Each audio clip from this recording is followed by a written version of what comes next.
আল্লাহ তাআলা পবিত্র কালামুল্লাহ শরীফে বলেন, ইয়াউমা ইউকশাফু আন সাকিন ওয়া ইউদআউনা ইলা সুজুদি ফালা ইস্তাতিউন।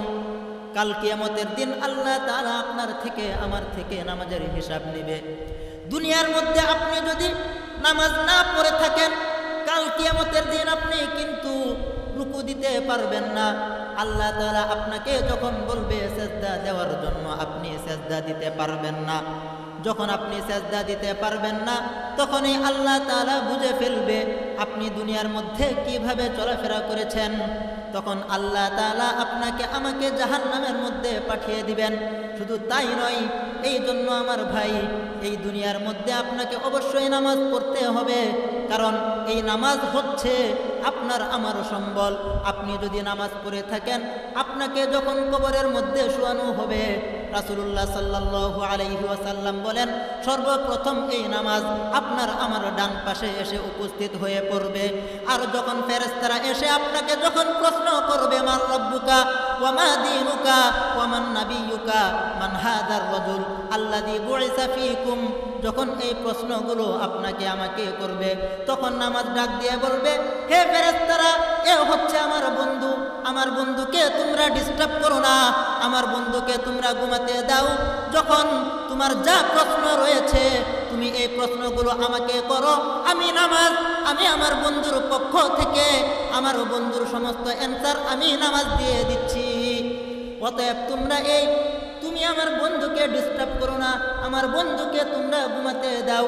এই জন্য আমার ভাই, আজকে আমি যদি এই দুনিয়ার মধ্যে যদি নামাজ না পড়ি, তাহলে কিন্তু এই নামাজ কাল কিয়ামতের দিন আপনার আমার বিপক্ষে দাঁড়িয়ে যাবে। সাল্লাল্লাহু আলাইহি ওয়াসাল্লাম, লা তাজুলু কদামা বনি আদম ইয়াওমাল কিয়ামাতি মিন ইনদি রাব্বিহি হাত্তা ইউসআলা আন খামসিন, عن عمره فيما أفناه وعن شبابه فيما أبلاه وماله من أين اكتسبه وفيما أنفقه وماذا عمل فيما علم أو كما قال عليه الصلاة والسلام. الحمد لله, আমরা সকলে মহান রাব্বুল আলামিনের দরবারে শুকর আদায় করি যে মহান রাব্বুল আলামিন আপনাকে আমাকে আসার তৌফিক দান করেছেন। এজন্য আমরা সকলে অন্তরের অন্তঃস্থল থেকে বলি আলহামদুলিল্লাহ। আল্লাহ সুবহানাহু ওয়া তাআলা দুনিয়ার মধ্যে আমাদেরকে পাঠিয়েছেন, অবশ্যই এর একটা রিজন রয়েছে। আল্লাহ সুবহানাহু ওয়া তাআলা আপনাকে আমাকে অনর্থক সৃষ্টি করেন নাই। এত সুন্দর আকৃতি আল্লাহ সুবহানাহু ওয়া তাআলা আপনাকে আমাকে দিয়েছেন, এত সুন্দর করে আপনাকে আল্লাহ সুবহানাহু ওয়া তাআলা বানিয়েছেন। অবশ্যই এর একটা উদ্দেশ্য রয়েছে। আল্লাহ সুবহানাহু ওয়া তাআলা পবিত্র কালামুল্লাহ শরীফে বলেন, আফা হাসিবতুম আন্নামা খলাকনাকুম আবাসাম ওয়া আন্নাকুম ইলাইনা লা তুরজাউন। তোমরা কি ধারণা করো যে আমি তোমাদেরকে অনর্থক সৃষ্টি করলাম, এত সুন্দর ঠোঁট দান করলাম, এত সুন্দর জবান আমি আল্লাহ সুবহানাহু ওয়া তাআলা তোমাকে দিলাম, এত সুন্দর হাত দিলাম, পা দিলাম, শরীর দিলাম, এটা কিসের জন্য? আল্লাহ সুবহানাহু ওয়া তাআলা বলেন, ওয়ামা খলাকাতুল জিন্না ওয়াল ইনসা ইল্লা লিয়াবুদুন। আমি আল্লাহ সুবহানাহু ওয়া তাআলা এত সুন্দর করে তোমাকে বানাইলাম, সেটা হচ্ছে তুমি আমার ইবাদত করবা। আমার ইবাদত করার জন্য আমি আল্লাহ সুবহানাহু ওয়া তাআলা তোমাকে এত সুন্দর করে সৃষ্টি করেছি। আল্লাহ সুবহানাহু ওয়া তাআলা বলেন, ওয়া লিসানান ওয়া শাফাতাইন। আমি আল্লাহ সুবহানাহু ওয়া তাআলা কি তোমাকে জিহ্বা দান করি নাই? আমি আল্লাহ সুবহানাহু ওয়া তাআলা কি তোমাকে ঠোঁট দান করি নাই? তাহলে এই যে আমাদেরকে এত সুন্দর করে আল্লাহ সুবহানাহু ওয়া তাআলা সৃষ্টি করেছেন, এটার একমাত্র উদ্দেশ্য হচ্ছে আমি এবং আপনি আল্লাহ সুবহানাহু ওয়া তাআলার ইবাদত করব। কিন্তু দুঃখজনক হলেও সত্য, আজকে আপনি আর আমি কিন্তু আল্লাহ সুবহানাহু ওয়া তাআলার ইবাদত বন্দেগী করি না। আল্লাহ সুবহানাহু ওয়া তাআলা যেভাবে চলাফেরা করতে বলেছেন আমরা কিন্তু সেভাবে চলাফেরা করি না। আমরা একদিন এই দুনিয়া থেকে বিদায় নিব, এই দুনিয়ার মধ্যে আমরা কেউ থাকতে পারবো না। প্রত্যেকটা প্রাণীর প্রত্যেকটা জিনিসের একদিন মৃত্যুর স্বাদ গ্রহণ করতে হবে। ইসরাফিল আলাইহিস সালাম সিংহায় ফুৎকার দিবেন, সেই দিন আল্লাহ সুবহানাহু ওয়া তাআলার কাঠগড়ায় আপনাকে আমাকে দাঁড়াতে হবে। তো সেই কিয়ামতের দিন, সেই দিনটা কিন্তু খুব বিভীষিকাময় একটা দিন হবে। সেই দিনটা কিন্তু নর্মাল কোনো দিন হবে না। সেই দিন যেই মানুষ আমলদার, যেই মানুষ নেককার, তার তো কোনো চিন্তা নেই। শুরুতেই আল্লাহ সুবহানাহু ওয়া তাআলা ডাক দিয়ে বলবেন, ওয়ামতাজুল ইয়াওমা আইয়ুহাল মুজরিমুন, হে অপরাধীগণ তোমরা আজকে আলাদা হয়ে যাও। অর্থাৎ যারা অপরাধী তাদেরকে আল্লাহ সুবহানাহু ওয়া তাআলা আলাদা করে দিবেন, আর যারা ভালো তাদেরকেও আল্লাহ সুবহানাহু ওয়া তাআলা আলাদা করে দিবেন। এবং সেই দিন দুনিয়ার মধ্যে আপনি আমি যদি আল্লাহ সুবহানাহু ওয়া তাআলা যেভাবে চলাফেরা করতে বলেছেন সেভাবে যদি আপনি আমি চলাফেরা না করি, সেদিন কিন্তু আপনি আর আমি বাঁচতে পারবো না, কোনোভাবেই বাঁচা সম্ভব না। এবং আপনি আমি এই দুনিয়ার মধ্যে কি করছি না করছি সেটার একটা কাগজ, আমলনামা কিন্তু আল্লাহ সুবহানাহু ওয়া তাআলা আপনাকে আমাকে দিবেন। ওয়া কুল্লু ইনসানিন আলজামনাহু তাইরাহু ফি উনুকিহি ওয়া নুখরিজু লাহু ইয়াওমাল কিয়ামাতি কিতাবান ইয়ালকাহু মানশুরা ইকরা কিতাবাক কাফা বিনাফসিকাল ইয়াওমা আলাইকা হাসিবা। এই যে দুনিয়ার মধ্যে আপনি আর আমি যেভাবে চলাফেরা করছি এটার একটা লিস্ট হচ্ছে। এই লিস্টটা কাল কিয়ামতের দিন আল্লাহ সুবহানাহু ওয়া তাআলা আপনার আমার গলার মধ্যে ঝুলিয়ে দিবেন এবং আল্লাহ তাআলা আপনাকে আমাকে বলবেন, ইকরা কিতাবাক, তুমি তোমার আমলনামা পড়ো। এবং আপনি আর আমি সেদিন স্পষ্টভাবে আপনি আমি দেখতে পারবো যে আপনি আমি কি করেছি না করেছি, একদম ছোট থেকে ছোট, বড় থেকে বড় যে কাজগুলো আমরা করেছি সেগুলো আমরা সেদিন দেখতে পাবো। ওয়াবুদিআল কিতাবু ফাতারাল মুজরিমিনা মুশফিকিনা মিম্মা ফীহি ওয়া ইয়াকুলুনা ইয়া ওয়াইলাতানা মা লিহাযাল কিতাব লা ইউগাদিরু সগীরাতান ওয়ালা কাবীরাতান ইল্লা আহসাহা। সেদিন আপনার আমার আমলনামা দেখে আমরা হাই হাই করব আর বলবো, এই একটা ছোট গুনাহ করেছিলাম সেটাও তো এখানে লিপিবদ্ধ, সেটাও তো এখানে দেখা যাচ্ছে। আবার যদি আপনি আমল করে থাকেন সেটাও আপনি দেখতে পারবেন। এবং আল্লাহ সুবহানাহু ওয়া তাআলা সেদিন কিন্তু আপনার সাথে আমার সাথে কোনো ধরনের কোনো জুলুম করবে না। দুনিয়ার মধ্যে যেরকমভাবে অনেক কিছু করে আমরা বাঁচতে পারি, আদালত থেকে আমরা হয়তো রক্ষা পেতে পারি বিভিন্ন কিছুর মাধ্যমে, উকিল অথবা টাকা, কিন্তু কাল কিয়ামতের দিন ওয়ালা ইয়াযলিমু রাব্বুকা আহাদা, আপনার আমার প্রতিপালক কাল কিয়ামতের দিন কিন্তু আপনার সাথে আমার সাথে জুলুম করবে না। তো কাল কিয়ামতের দিন অনেকগুলো সিচুয়েশন সেখানে তৈরি হবে, সময় তো খুবই স্বল্প, তো সবগুলো তো আর ওই রকমভাবে বিস্তারিত বলার চান্স নেই। তো কাল কিয়ামতের দিন আল্লাহ সুবহানাহু ওয়া তাআলা আপনাকে আমাকে 5টা প্রশ্ন করবেন। সেই 5টা প্রশ্নের অ্যান্সার করা ব্যতীত আপনি আর আমি কোনোভাবে সামনে অগ্রসর হতে পারবো না, কেউই না। প্রত্যেকটা মানুষকে ওই 5টা প্রশ্নের সম্মুখীন হতেই হবে। সেই 5টা প্রশ্ন কি? রাসূলুল্লাহ সাল্লাল্লাহু আলাইহি ওয়াসাল্লাম বলেন, লা তাজুলু কদমা ইবনি আদম ইয়াউমাল কিয়ামাতি মিন ইনদি রাব্বিহি হাত্তা ইউসআলা আন খামসিন আন উমরিহি ফিমা আফনাহু। আমি আল্লাহ সুবহানাহু ওয়া তাআলা তোমাকে যে জীবন দান করেছিলাম, তুমি সেই জীবন কোথায় কিভাবে ব্যয় করেছো বলো। অর্থাৎ আপনি আর আমি এই যে জীবন অথবা জিন্দেগি কিভাবে ব্যয় করছি, কোন কাজে আপনি আর আমি আমার জিন্দেগি ব্যয় করছি, সেটার হিসাব কাল কিয়ামতের দিন আল্লাহ সুবহানাহু ওয়া তাআলার কাছে আপনাকে আমাকে দিতে হবে। তো আজকে আপনি আর আমি যদি যেভাবে ইচ্ছা সেভাবে যদি ব্যয় করি, আপনি আর আমি আমাদের জিন্দেগি যেভাবে ইচ্ছা সেভাবে কাটিয়ে দেই, তাহলে কাল কিয়ামতের দিন আল্লাহ সুবহানাহু ওয়া তাআলা যখন প্রশ্ন করবেন, তখন আপনি আর আমি কি অ্যান্সার করব বলেন? আপনি কি জবাব দিবেন? আজকে আপনি নামাজ পড়ছেন না, আজকে আপনি কোনো ইবাদতই করছেন না, তাহলে যখন আপনাকে আল্লাহ সুবহানাহু ওয়া তাআলা প্রশ্ন করবে, তখন আপনি কি অ্যান্সার করবেন বলেন?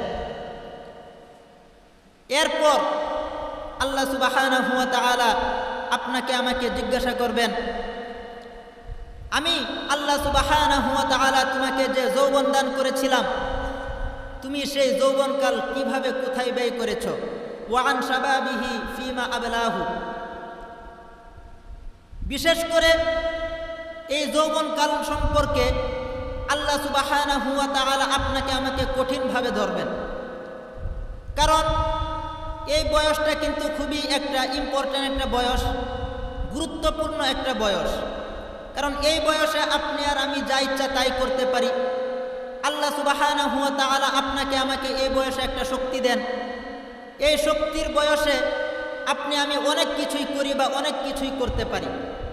তখন আমাদের রক্ত থাকে নরমালি একটু গরম, সেই হিসাবে আমরা অনেককে হয়তো মানি না বা অনেকের কথা শুনি না, এভাবে আমরা চলি। তখন গুনাহ করার একটা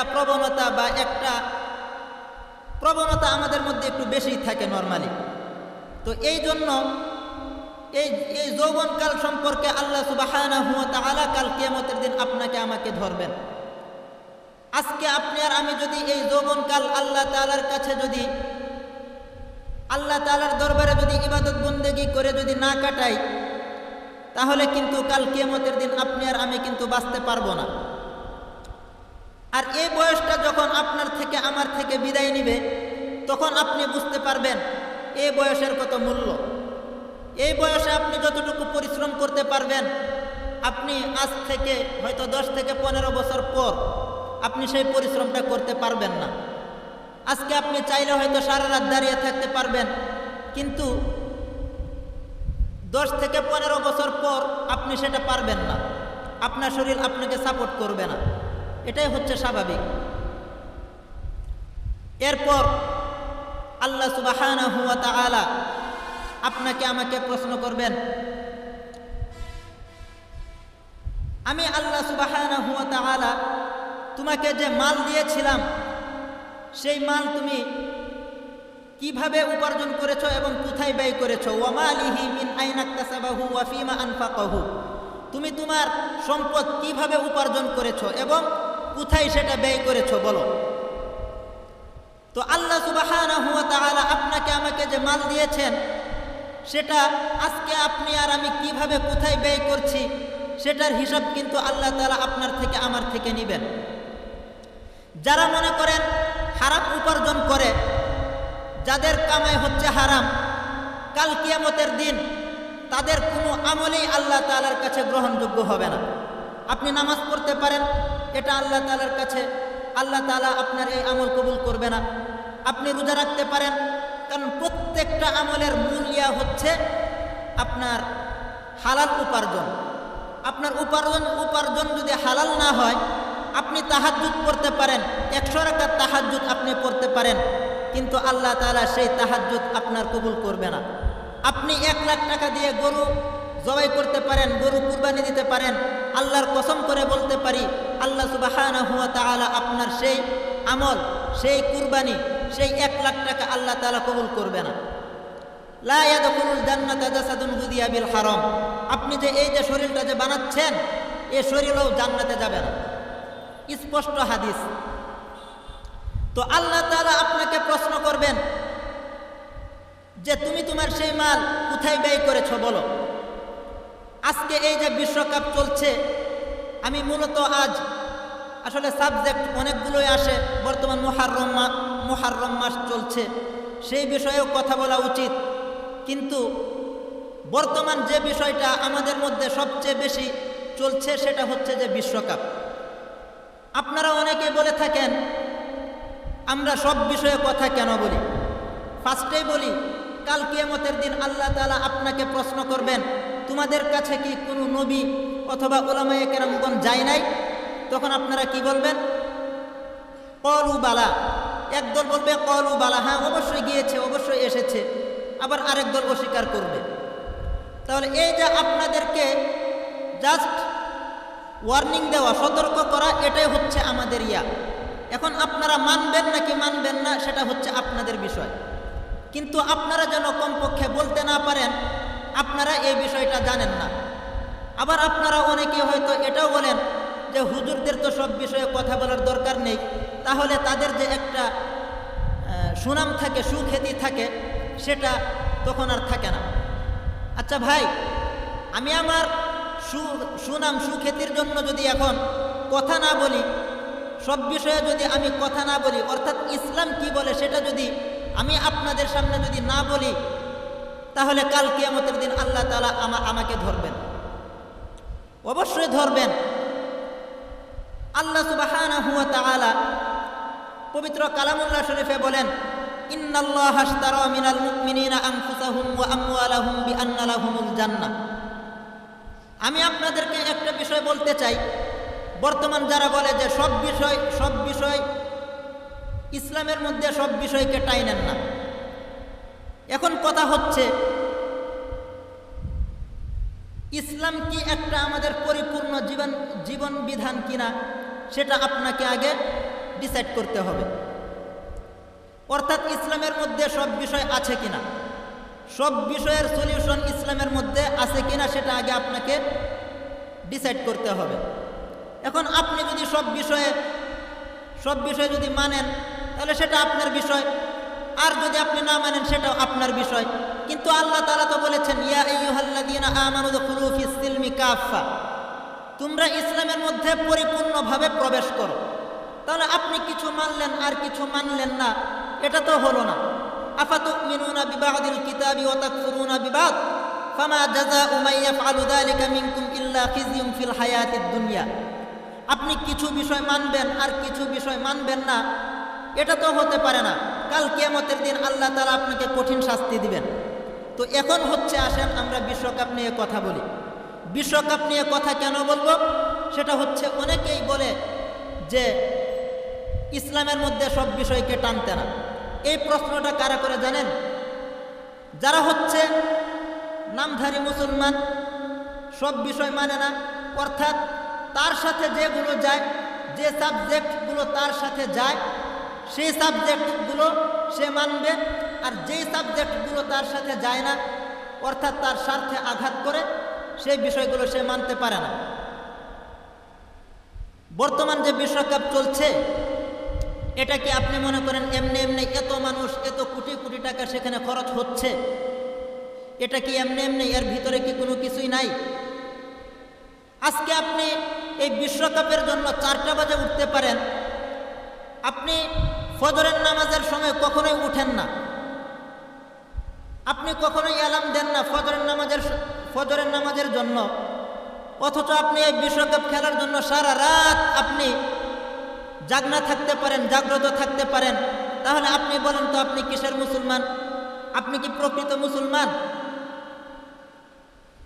আজকে আপনি ঢাকার মধ্যে যান, শাহবাগ অথবা বিভিন্ন যে বিশ্ববিদ্যালয়, ইউনিভার্সিটিগুলোর তারা বিভিন্ন কিছুর আয়োজন করে, পর্দা লাগায়, সেখানে একসাথে ছেলে মেয়েরা আজকে খেলা দেখে রাত 3টা 4টা বাজে।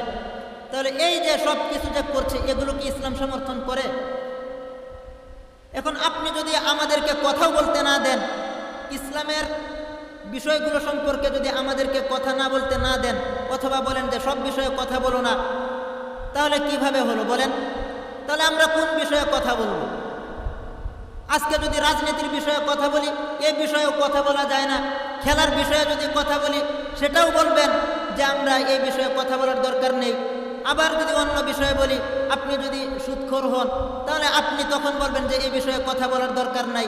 আপনি যদি ঘুষখোর হন তাহলে সে বিষয়ে কথা বললেও তখন বলবেন এই বিষয়ে কথা বলার দরকার নেই। তাহলে আমরা কথা বলবো কোন বিষয়ে বলেন?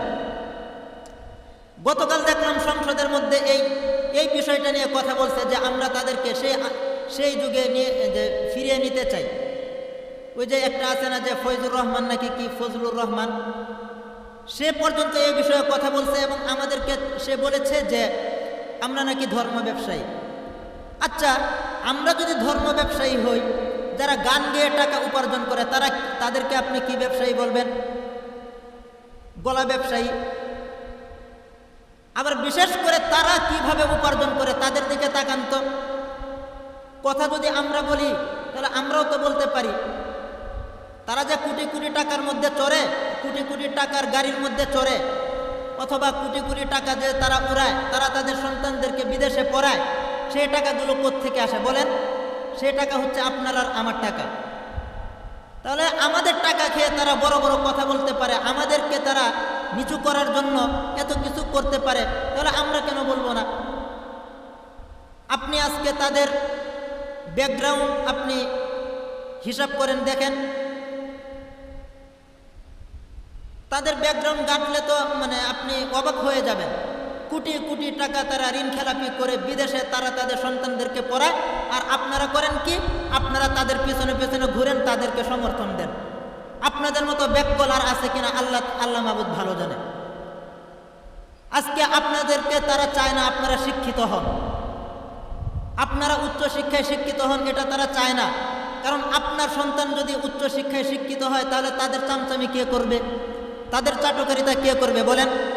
আজকে যদি আমাকে বলে পার্সোনালি, আমি আমার কথা বলি, ঢাকার মধ্যে আমাকে কলাবাগান থানায় আমার কমিটির মধ্যে নাম দিয়েছে, আমি কিছু না, আমি করব না, অসম্ভব, নো নেভার। তো এটাই হচ্ছে যে তারা চায় না যে আপনার সন্তান উচ্চ শিক্ষায় শিক্ষিত হোক। তাদের সন্তানকে ঠিকই ভালো ভালো ভার্সিটি অথবা স্কুলগুলোতে পড়ায়, পরে দেখবেন শেষমেশ এই চেয়ার, ধরেন এটা একটা চেয়ার, এখানে কে বসবে? ধরেন আমি একজন নেতা, আমার ছেলেকে আমি এখানে বসাবো, আর আপনি যে ওই নিচে বসে আছেন ওখানে কিন্তু আপনি সারা জীবন নিচেই বসবেন। এটা হচ্ছে বাস্তবতা। তো যাই হোক, এ বিষয়ে কথা বললেও হয়তো আবার অনেকেই হয়তো মন খারাপ করতে পারেন, কিন্তু এটা হচ্ছে বাস্তবতা। এজন্য আমার যুবক তরুণ ভাই, তোমাদেরকে কিন্তু একটু সাবধানে চলাফেরা করতে হবে। একজন ডাক দিল, তুমি যুবক তরুণ, তোমাকে একজনকে মারতে বললো, তুমি মেরে ফেললা, কি দরকার আছে? তুমি তোমার মতো চলো, হয়তো কয়েকদিনের দুনিয়া, 2 দিন পর তো তুমি মৃত্যুবরণ করবাই। কাল কিয়ামতের দিন আল্লাহ সুবহানাহু ওয়া তাআলা 7 শ্রেণীর মানুষকে আরশের ছায়ার নিচে স্থান দিবেন। তার মধ্যে একটা হচ্ছে এই যে তোমরা যারা যুবক তরুণ আছো, ওয়া শাবুন নাশআ ফি ইবাদাতিল্লাহ, যারা কিনা এই যুবক তরুণ বয়সে, এই যুবক বয়সে আল্লাহ তাআলার ইবাদত বন্দেগী করেছে, কাল কিয়ামতের দিন আল্লাহ সুবহানাহু ওয়া তাআলা তাদেরকে আরশের ছায়ার নিচে স্থান দিবেন। এবং আরেকটা হচ্ছে যে ওয়ারাজুলুন কলবুহু মুআল্লাকুন বিল মাসাজিদ, যাদের কলব মসজিদের সাথে ঝুলানো থাকে, অর্থাৎ আপনি সারাদিন কি করেন না করেন, কিন্তু কখন আপনি মসজিদে আসবেন, কখন মুয়াজ্জিন সাহেব আজান দিবে, এই চিন্তা আপনার ভিতরে থাকে, কাল কিয়ামতের দিন আল্লাহ তাআলা আপনাকে আরশের ছায়ার নিচে স্থান দিবেন। আরেকটা হচ্ছে ইমামুন আদেল, ন্যায়পরায়ণ বাদশা, যাদেরকে আল্লাহ তাআলা ক্ষমতা দিয়েছে, তারা যদি ন্যায়পরায়ণ হয়, কাল কিয়ামতের দিন আল্লাহ সুবহানাহু ওয়া তাআলা তাদেরকে আরশের ছায়ার নিচে স্থান দিবেন। কিন্তু ন্যায়পরায়ণ কয়জন আছে? আল্লাহ তাআলা আপনাকে নেতা বানাইছে, আপনি কি ন্যায়পরায়ণ? টাকার কাছে তো আপনি ঠিকই বিক্রি হয়ে যান। আজকে হয়তো আমি আপনার পকেটে 100 টাকা ঢুকাইলাম, আপনি আমার পক্ষে কথা বললেন, আরেকজন গরিব মানুষ, তার পক্ষে আপনি নাই। বুঝবেন মজা, কাল কিয়ামতের দিন আল্লাহ তাআলা অবশ্যই আপনাকে ধরবেন।